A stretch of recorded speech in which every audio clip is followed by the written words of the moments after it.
സർവകലാശാലയ്ക്ക് കീഴിലെ കോളേജുകളിൽ നടന്ന എല്ലാ പരിപാടികളുടെയും ഉള്ളടക്കം പരിശോധിക്കാൻ നിരീക്ഷക സമിതിയെ നിയോഗിച്ച നടപടി പിൻവലിച്ച് കണ്ണൂർ സർവകലാശാല സിൻഡിക്കേറ്റ് യോഗത്തിൽ വൈസ് ചാൻസലർ തീരുമാനം അറിയിച്ചു. SFIയുടെ പ്രതിഷേധത്തിന് പിന്നാലെയാണ് തീരുമാനം. അരുൺ പൂപ്പറമ്പ വിവരങ്ങളുമായി ഇപ്പോൾ കണ്ണൂരിൽ നിന്ന് ചേരുന്നുണ്ട്. അരുൺ, വലിയ പ്രതിഷേധങ്ങൾക്കാണല്ലോ സർവകലാശാല സാക്ഷ്യം വഹിച്ചത്. തൊട്ടു പിന്നാലെയാണല്ലോ ഇപ്പോൾ ഈ തിരുത്ത്. അരുൺ, ഉന്മേഷ്, കണ്ണൂർ സർവകലാശാലയ്ക്ക് കീഴിലുള്ള കോളേജുകളിൽ വിദ്യാർത്ഥികൾ നടത്തുന്ന പരിപാടികൾ, കോളേജ് യൂണിയനുകൾ നടത്തുന്ന പരിപാടികൾ, ക്യാമ്പയിനുകൾ, ഇതിൽ ദേശവിരുദ്ധമായിട്ടുള്ള പരാമർശങ്ങൾ, അത്തരത്തിൽ ഏതെങ്കിലും തരത്തിലുള്ള ക്യാമ്പയിനുകൾ നടത്തുകയാണെങ്കിൽ അതിനെതിരെ നടപടി സ്വീകരിക്കുന്നതിന് വേണ്ടിയാണ് ഇത്തരത്തിലൊരു നിരീക്ഷണ സമിതിയെ സർവകലാശാല VC-യുടെ നിർദ്ദേശപ്രകാരം നിയമിച്ചത്. അതിൽ ആ സമിതിയെ നിയോഗിക്കുകയും സമിതി അത് സംബന്ധിച്ച എല്ലാ കോളേജിലെ പരിപാടികൾ നിരീക്ഷിച്ച് റിപ്പോർട്ട് സമർപ്പിക്കണമെന്നുൾപ്പെടെയുള്ള കാര്യങ്ങളാണ് ഈ ഉത്തരവിൽ പറഞ്ഞത്. ഈ ഉത്തരവ് പുറത്തിറങ്ങിയതിന് പിന്നാലെ തന്നെ കടുത്ത പ്രതിഷേധമാണ് SFI ഉയർത്തിയത്.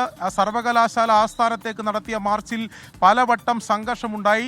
ഈ സർവകലാശാല VC-യുടെ നടപടി അത് സംഘപരിവാർ വൽക്കരണമാണ്, RSSന് സഹായം ചെയ്തു നൽകുകയാണ്. അത്തരത്തിൽ സംഘപരിവാർ വൽക്കരണത്തിന്റെ ഭാഗമായി രാജ്യത്തുടനീളം മറ്റ് സർവകലാശാലയിൽ നടപ്പിലാക്കുന്നത് പോലെ തന്നെ കണ്ണൂർ VC കണ്ണൂർ സർവകലാശാലയിലും നടപ്പിലാക്കാൻ ശ്രമിക്കുകയാണ് എന്നതാണ് SFI ആരോപിച്ചത്. SFIയുടെ ശക്തമായ പ്രതിഷേധമുണ്ടായി, സംഘർഷമുണ്ടായി. അതിന് പിന്നാലെയാണ് അടിയന്തര സിൻഡിക്കേറ്റ് യോഗം വിളിച്ചു ചേർത്തത്. ഈ സിൻഡിക്കേറ്റ് യോഗത്തിലാണ് VC ഇത് സംബന്ധിച്ച് ഈ വിവാദ ഉത്തരവ് പിൻവലിക്കുന്നു എന്ന തീരുമാനം അറിയിച്ചത്. അതോടൊപ്പം തന്നെ SFI നൽകിയ പരാതിയിലും ആ പരാതിയുടെ അടിസ്ഥാനത്തിൽ SFIക്കും ഇക്കാര്യം രേഖാമൂലം ഉറപ്പു നൽകിയിട്ടുണ്ട്. ഈ ഉത്തരവ് നടപ്പിലാക്കില്ല, അത്തരം സമിതിയുടെ നിരീക്ഷണം ഉണ്ടാവില്ല, ആ വിവാദ ഉത്തരവ് പിൻവലിക്കുന്നു എന്ന് VC ഔദ്യോഗികമായി തന്നെ സിൻഡിക്കേറ്റ് യോഗത്തിൽ അറിയിച്ചിരിക്കുന്നു. അതിന് പിന്നാലെയാണ് SFIയുടെ പ്രതിഷേധം അവസാനിപ്പിച്ചത്. ഉന്മേഷ്, അരുൺ, ഇപ്പോൾ എന്തടിസ്ഥാനത്തിലായിരുന്നു ഇത്തരത്തിൽ ഒരു സമിതി രൂപീകരിക്കാനുള്ള തീരുമാനത്തിലേക്ക് സർവകലാശാല എത്തിയത്? അരുൺ, ഉന്മേഷ്, അത് സംബന്ധിച്ച് സർവകലാശാലയുടെ പ്രത്യേകിച്ച് VC-യുടെ എന്തെങ്കിലും ഒരു വിശദീകരണം വന്നിട്ടില്ല. ഞങ്ങൾ പ്രതികരണം തേടിയിരുന്നു, VC-യുടെ ഉൾപ്പെടെ പ്രതികരണം തേടിയിരുന്നു. ഇന്നലെ വൈകിട്ടോടെയാണ് ഈ ഉത്തരവ് അത്തരത്തിൽ പുറത്തു വന്നത്.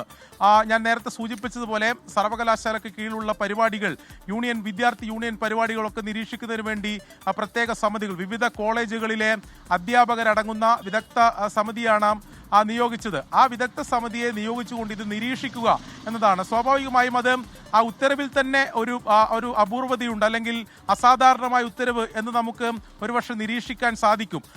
അത്തരത്തിലാണ്, അതിൻ്റെ അടിസ്ഥാനത്തിലാണ് വലിയ പ്രതിഷേധത്തിലേക്ക് SFI പോയത്. രാഷ്ട്രീയമായി തന്നെ SFI അത് ഏറ്റെടുത്തു, അതിൽ വലിയ പ്രതിഷേധം ഉണ്ടാവുകയും ചെയ്തു. പക്ഷേ എന്തിൻ്റെ അടിസ്ഥാനത്തിലാണ് VC? നമുക്കറിയാം, കേരളത്തിലെ തന്നെ മറ്റ് സർവകലാശാലയിൽ നമ്മളിത് ഇത്തരത്തിലുള്ള ഉത്തരവോ ഇത്തരത്തിലുള്ള നിരീക്ഷണ സമിതി ഉണ്ട് എന്ന് കേട്ടിട്ടില്ല.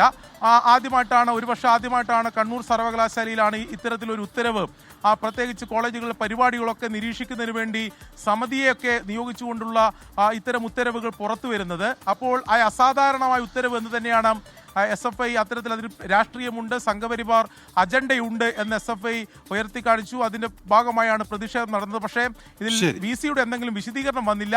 പ്രതിഷേധത്തിന് പിന്നാലെ ഈ ഉത്തരവ് പിൻവലിക്കുന്നു എന്ന തീരുമാനം സിൻഡിക്കേറ്റ് യോഗത്തിൽ അറിയിക്കുകയായിരുന്നു. ശരി, അരുൺ പൂപ്പറമ്പയാണ് ഇപ്പോൾ കണ്ണൂരിൽ നിന്ന് വാർത്തയുടെ വിശദാംശങ്ങൾ നൽകിയത്.